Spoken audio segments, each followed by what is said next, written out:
Galerinha do terceiro ano, vamos começar a aula de hoje com a correção dos exercícios da aula passada, certo? Vamos lá para a primeira página, que é a página 193.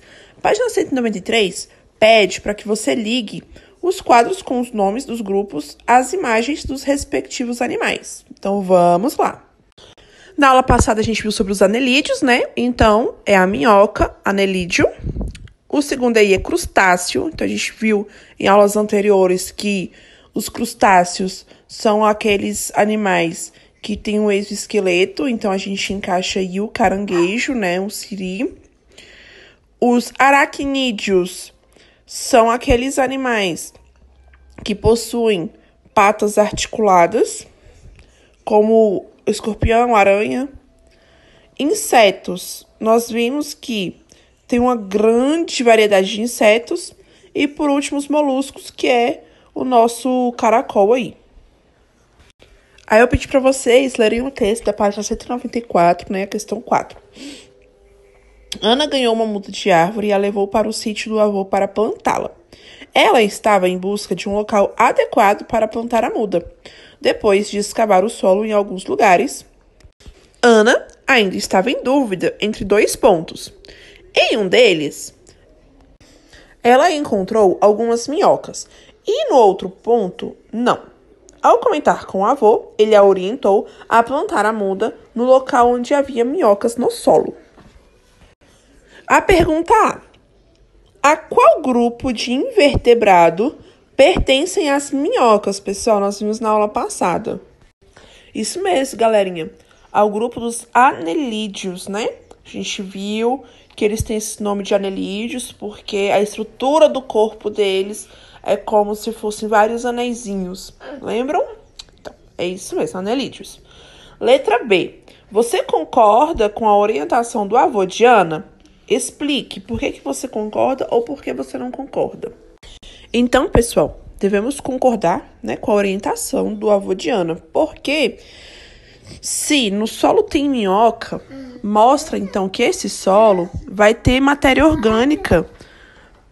E isso é essencial para as plantas, porque a minhoca ela se alimenta dessas matérias orgânicas. Então, sim, concordamos, né, com a orientação do avô de Ana. E nós vimos também o porquê, que é porque onde tem a minhoca existe matéria orgânica, o que é essencial para o crescimento das plantas, certinho? Então, agora a questão 5 da página 195. Leia o texto e responda. Carlos caminhava por uma trilha com o pai quando avistou em um tronco de árvore o que parecia ser uma cigarra. Olhando mais de perto, percebeu que era apenas uma carapaça vazia e seca. Letra A. Qual é a estrutura que representa essa carapaça vazia e seca que Carlos e o pai dele encontraram? Então, pessoal, essa carapaça vazia representa o quê? O esqueleto externo da cigarra. Nós vimos que esse processo se chama muda. E esse processo acontece porque o animal ele é envolvido por essa estrutura, né? Por fora, externa, esse esqueleto externo. Quando ele precisa crescer, então ele precisa sair desse esqueleto, cresce e depois é formado um outro esqueleto por cima, por fora, né? Então, é esse processo aí. Então, o que eles acharam foi somente o esqueleto vazio. Letra B. Qual é o processo que forma essa estrutura e por que ele é importante para o animal? A tia acabou de explicar, né? Que é o processo de muda e é importante para o crescimento do animal. Então, como eu já tinha explicado, né? O animal, quando ele precisa crescer, ele sai dessa carapaça, cresce o que tem que crescer, e aí é formada uma outra carapaça, é formado por fora uma outra estrutura de esqueleto externo.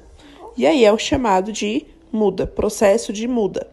Certo, pessoal? Bom, pessoal, o nosso conteúdo de hoje continua ainda, né, lá no grupo dos invertebrados. Só que agora eu te apresento a vocês um novo grupo, um subgrupo, né, dentro do grupo de invertebrados, que é os vermes.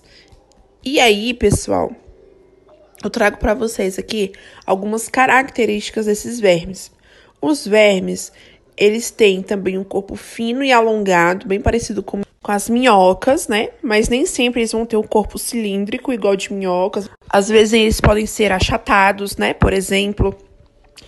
Eles podem viver em ambientes aquáticos ou terrestres, tá? Alguns vermes, eles podem viver de outros animais, dentro de outros animais, e sugando ali os nutrientes do animal, tá bom? E aí, esse verme que se alimenta de outro animal, que ele, por assim dizer, vive às custas de outro animal, ele é chamado, pessoal, de parasita. E o animal que ele está sugando todos os nutrientes é chamado de hospedeiro. Vou explicar melhor para vocês. Por exemplo, tem um verme dentro do meu cachorrinho que está sugando todos os nutrientes do meu cachorrinho. Então, esse verme vai ser o quê? Um parasita. E o cachorrinho vai ser um hospedeiro. Trouxe para vocês aqui essa imagem de uma espécie de verme, né? Essa daí se chama planária. Ela possui um corpo alongado e achatado. Ela pode viver em ambiente terrestre, né? Sendo úmido esse ambiente, ou ambientes aquáticos. Ela se alimenta de pequenos animais ou mesmo dos restos de animais. Trouxe agora um outro exemplo, que é a tênia. Pessoal, a tênia, ela também tem um corpo alongado e achatado, porém ela vive no intestino de alguns animais, como porco, boi ou até mesmo seres humanos, pessoal. Mas, tia, como é que o ser humano tem essa tênia na barriga, no intestino? Pessoal, a tênia a gente adquire quando nós ingerimos uma carne que já possui essa verminose. Nós vimos, pessoal, que a tênia ela é comum em bois e porcos, certo? Então, se a gente não cozinha direito essas carnes, nós podemos estar ingerindo os ovos da tênia e, assim, elas crescem dentro do nosso intestino. Por isso, é de suma importância cozinhar bem as carnes. Outro verme que devemos tomar muito cuidado, pessoal, são as lombrigas. As lombrigas, pessoal, ela já tem o corpo cilíndrico, ela já não tem um corpo achatado como as outras que a gente viu até agora. Então, ela tem um corpo cilíndrico, mais parecido com a minhoca mesmo, né? Ela vive no intestino de seres humanos e de outros animais, vivendo dos nutrientes, né? E também causam doenças em seres humanos. Agora, por último, pessoal, eu trago a vocês o ancilostomídeo. Esse verme, ele também tem um corpo cilíndrico e ele fica na parede do intestino do animal com a boca, né? Ele tem uma espécie de garras, assim, de dentes na boca e ele se agarra dessa forma na parede do intestino. Diferente dos outros vermes, ele se alimenta do sangue do animal. E aí, por isso, provoca uma doença popularmente chamada de amarelão, que é um nome mais fácil do que ancilostomose. É uma doença que provoca diarreia, anemia, febre e dores. Bom, pessoal, como nós vimos, né, hoje o nosso conteúdo, eu trouxe para vocês os conceitos sobre os vermes. Trouxe também um pouquinho sobre a doença causada por esses vermes e como essas doenças são causadas, essas verminoses são causadas.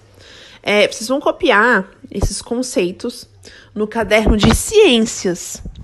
Façam a margem, tá bom? Com a régua bonitinho. E aí copiem esses conceitos no caderno de ciências de vocês. Beleza?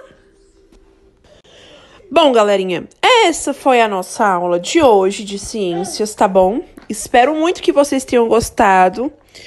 Quem teve dúvidas sobre a correção do exercício, pode colocar aí nos comentários, não tem problema. Quem teve dúvida com relação ao conteúdo, também pode deixar aí nos comentários. O conteúdo que a gente viu hoje, a matéria que a gente viu hoje, está na página 86 e 87 do livro de ciências, tá bom? Se vocês quiser dar uma olhadinha, tá lá no livro, tá bom? Não se esqueçam de colocar o nome de vocês com as iniciais do sobrenome para a tia colocar a presença para vocês no diário, tá bom? Um beijão para vocês e até a próxima aula de ciências.